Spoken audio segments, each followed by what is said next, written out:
Hello, dear students. We will continue our next lecture on physiology, that is on the gastric digestion. Last time we have seen oral digestion, which takes place in the mouth, and salivary secretions are mixing with the food, forming bolus, and food passes into the stomach. Now in stomach, the gastric digestive actions are taken place. So which are these? We will see one by one. The digestion takes place in the stomach is called as gastric digestion. Here, the food is churned over and mixed with various hormones, then various enzymes, including pepsinogen, which begins the digestion of protein, then hydrochloric acid, and other chemical elements, and all of which are also secreted further down the digestive tract. The stomach has an average capacity of 1 liter, varies in shape, and is capable of considerable distension. When expanding, this sends stimuli to the hypothalamus, means brain part, posterior brain, we can call it as a hypothalamus, which is a part of the brain and nervous system controlling hunger. Hypothalamus controlling the hunger and the desire to eat.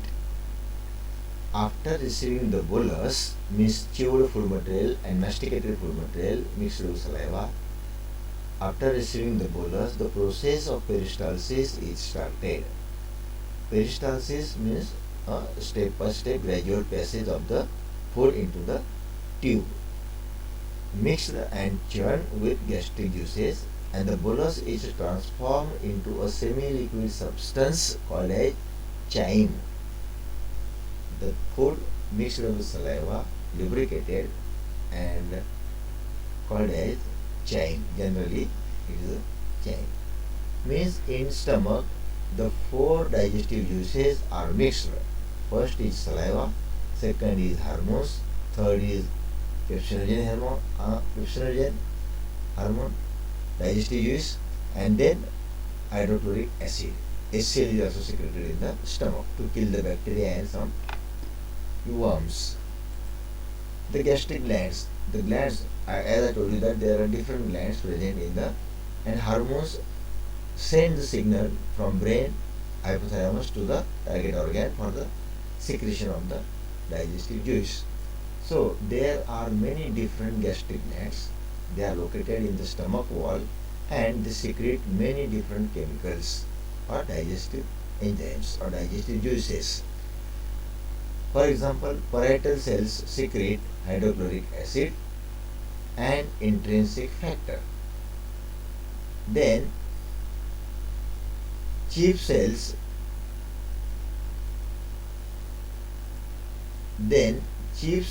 secrete pepsinogen. Then goblet cells secrete mucus. Then argentafin cells secrete serotonin. Parietal cells secrete hydrochloric acid. Chief cells secrete pepsinogen. In this way, I have highlighted these 4 type of different gastric glands which secrete gastric juices in the stomach. Mainly parietal cells, chief cells, goblet cells, and argentafin cells. So these are the 4 main secretory elements or glands that secrete different digestive materials. And they also argentafin cells secrete serotonin as well as histamine. And G cells or gastric cells secrete the hormone gastrin. G cell instead of G cell, we can say gastric cell. Gastric cells secrete the hormone gastrin. So please remember the word gastrin, because hormones in the body triggers the digestive activities by using the hormones, and these hormones are stimulated to the cells for the secretion of the special factors by these glands or cells. The wall of the stomach is impermeable to most substances although does absorb some water or electrolytes or certain drugs are also alcoholic material. These all the chemicals take part in the digestion in stomach. At regular intervals, a circular muscle at the lower end of the stomach, called as the pylorus part or pyloric stomach, opens and allows the small amount of food material, not known as chyme, to enter the small intestine. Because chyme is completed, it's a digestive process by these four different secretory material secreted by these cells, and therefore we call it as a now known as chyme. Okay, actually it is a chyme. Then bile juice or bile secreted by the bile duct converts the fat globules, because bile is the digestive juice which digests generally fat, and therefore bile converts the fat globules into the fat droplets, and these fat droplets are uh, converted through a process called as emulsification. Means bile facilitate or carried out the process of emulsification. Fats are broken down into diglycerides and monoglycerides. Fats are broken down into, as we have seen in carbohydrates, monosaccharide, disaccharide, then polysaccharide like glucose, fructose, maltose. In this way, the here fats are broken down by using the bile juice, which is the digestive juice secreted by the liver and stored in the gallbladder, and that releases into the stomach or at the base of stomach where the small intestine is opening, and therefore bile is in the duodenum, because the first part of small intestine is duodenum, second is jejunum, and third is ileum. In this way the digestive actions are carried out. Then pancreatic lipase, because pancreas is the another digestive gland which is located in between the loop of the intestine or duodenum, first part of the intestine, that is duodenum. So pancreas converts the triglycerides into fatty acid and glycerol. So pancreatic lipase is secreted by the pancreatic cells. Gastric digestion will continue. Physiologically, stomach can be divided into two parts, corpus and antrum. The digestion in stomach is accomplished by gastric juices secreted in the wall of the stomach and secreted in the interior lumen of the stomach by the wall of the stomach. So internal folds of the membrane in the stomach is called as rugae, where the glands are situated. Partially digested food passes into the duodenum. Duodenum is the initiation of the small intestine. So gastric glands of stomach includes the gastric cells or gastric gland cells which secrete mucosa, which secrete gastric juice, and there are three gastric glands present in the gastric system or gastric stomach wall. First is cardiac gastric glands. As we have seen, the stomach is we can divide the stomach into three parts: upper, middle, and lower. So upper part is cardiac stomach, lower part is pyloric stomach, and middle part is fundic stomach. Therefore, the glands present in upper part is called as gastric glands. The glands present in fundic gland, middle part is called as fundic glands, and the glands which are present in the last part, lower part, called as pyloric glands. So we will see one cardiac glands which are present in the stomach. Therefore, cardiac gastric glands. They secrete mucus, the sticky material like saliva, and makes the food slippery. So it passes or it slips in the digestive alimentary tract. Fundic gastric glands are true gastric glands and located in the central region of the stomach.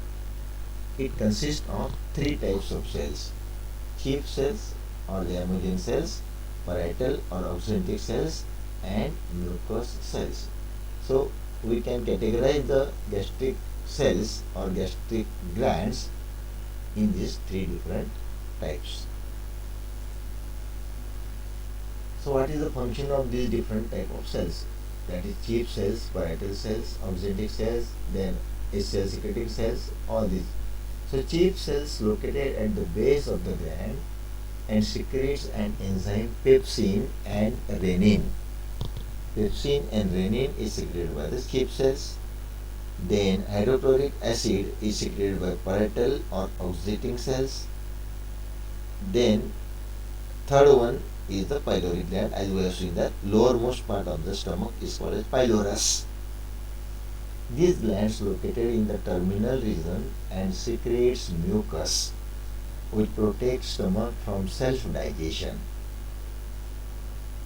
The gastric juice. We have seen salivary juice or salivary buccal digestive juice. Now the gastric juice. Gastric juice also contains 99% water, 0.5% HCl, 0.2% inorganic salts, and 0.3% organic matter. And this is the composition of gastric juice. HCl secreted by the parietal cells, which kills the bacteria, that maintains the H plus ion concentration, means we can say pH, and also provides suitable medium for the enzymatic actions. So these are the roles of different cells which secrete different gastric juices in the stomach. So what digestive action takes place in the stomach? Pepsinogen is converted into pepsin in the presence of HCl, or we can say HCl convert pepsinogen into pepsin, and the pH 1.5 to 3.5 is the range, which is the conversion range of the pepsinogen into pepsin. Next, proteins and pepsin. If the pepsin which is formed in previous reaction acts on protein material, it converts the proteins into proteases or peptones and polypeptides, because all the protein molecules join together and forms a polypeptide chain. These latter broken down into amino acids by pancreatic and intestinal secretions. These means the material which are already digested. Then prorenin is converted into renin in the form of HCl. So these are the digestive uses, these are the gastric juices. We can say digestive juices. Gastric juices are also digestive juices. So they convert the prorenin into renin. Means they also act on chemical materials or the drugs present in the stomach. So renin acts upon milk. The renin, whatever the renin is formed, it acts upon the milk proteins, casein. The protein present in the blood, the protein present or available in the milk is called as casein, and converts into insoluble form calcium paracasinate element, or we can say curd. Whenever the milk is converted into curd, the milk is converted into the curd, then what action is taken place? That is called as a renin element, which acts, or we can convert, bacteria also convert the milk into curd, but they have renin is the main element, and in that process the protein casein is disturbed, and therefore it is formed in the form of curd. We can say that renin curdles the milk, means it converts milk into curd. Then next is gastric lipase. In gastric juices, the lipase is also one of the enzyme which digests the lipid. The enzyme which digests lipid called as lipase. The gastric secretion that contains a fat hydrolyzing the enzyme known as gastric lipase. Example, foam in milk is a fat. दुधाचा जो face येतो त्याच्यामध्ये fat असते, चरबी असते, or we can say lipid असते, lipase. lipid and fat are the same words. Fats do not emulsify well in an acidic medium. Hence, emulsification does not take place to any great extent in the stomach. Therefore, the gastric digestion is being carried out. The gastric lipase is works or it works actively at the pH 5, means the range of acidic condition having a pH 5 is suitable for the digestion of fat. Otherwise, it becomes difficult. Now, intestinal digestion. The digestion takes place in the small intestine. As previously we assumed that in small intestine, pancreas and bile duct, pancreatic duct and bile duct, or we can say pancreas and liver, pour their secretion into the small intestine and digestion is carried out. This is the simple. We will see one by one. In small intestine, duodenum is a hollow jointed tube connecting the stomach to the jejunum. As previously I told you that duodenum, jejunum and ileum are the parts of small intestine. And then rectum and colon are the parts of large intestine. So both bile and pancreatic duct, the bile juice secreted by liver stored in the gallbladder called as bile juice, and pancreas is the gland which secretes the pancreatic juice, and the duct which carries it called as pancreatic duct. And both these bile and pancreatic juice pour or secreted in the intestine, particularly in the duodenum, anterior part of the stomach. The small intestine, because of its structure, provides a vast lining through which further absorption process takes place. Means the digested food is absorbed in the wall of intestine. There are large lymph and blood supply to this area and ready to transport the nutrients to the rest of the body. Digestion in the small intestine relies on its own secretions plus those from the pancreas, liver and gallbladder. So in this way the digestion is carried out. After digestion the absorption is carried out. After absorption the nutrients are transported to the rest of the body via blood supply. So this is the complete process which takes place in the duodenum. Now the duodenum receives the chyme from the stomach, and chyme is thick creamy juice which contains partially digested food, and it is processed by the digestive juices of the intestine, especially the bile and pancreatic juices. Both these acts on the food and the further process of digestion takes place. Now this picture is clearly showing the movement of peristalsis. As previously we have discussed, the food passes in the esophagus by peristalsis. This is the bolus or food particle. Whenever the food particle comes here, it bulges out, it swells out, and whenever the food particle passes to the next, it contracts down. So this is the contraction, this is the bulging, this is the bulging. This bulge is continuous and passes here. As the food passes, the tube is bulging. So this is called a peristalsis movement. So in intestine, the food also passes through peristalsis. In esophagus, the bolus also passes through this process. So movements of small intestine. In intestine, different muscular activities occurs, like mixing, contraction and propulsion of the, or we can say propulsive contraction. This is the propulsive contraction. As the food is propelled down, it is enlarged. It propelled down, it enlarges. It propelled down, it enlarges continuously. This is called propulsive contraction, and this is the propulsive contraction and relaxation. In mixing contraction, the chyme is mixed with intestinal secretion by two types.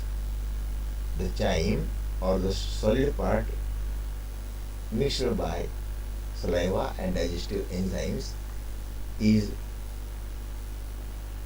secreted by two ways: segmentation movement and pendular movement. So what are these two? We will see one by one. In segmentation movement, the rhythmic annular constrictions occurring which appears locally but disappears quickly without any further movement is called as segmentation movement. Whereas in pendular movement, the contractions of longitudinal muscles first on one side and then on the other side. Means it is not continuous and regular, but it is alternate, we can say, to the mix the chyme with intestinal matters. And in this way, the food material is mixed. The contractions the contractions are peristaltic in nature. These contractions are peristaltic in nature. As soon as the food is passing, it bulges down.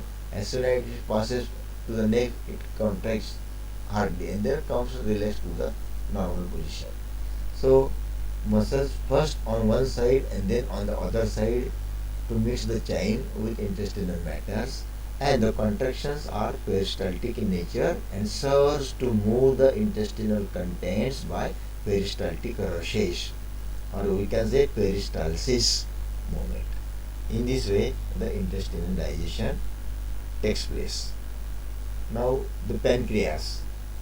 So, the next part we will see in the next period. Till then, see you.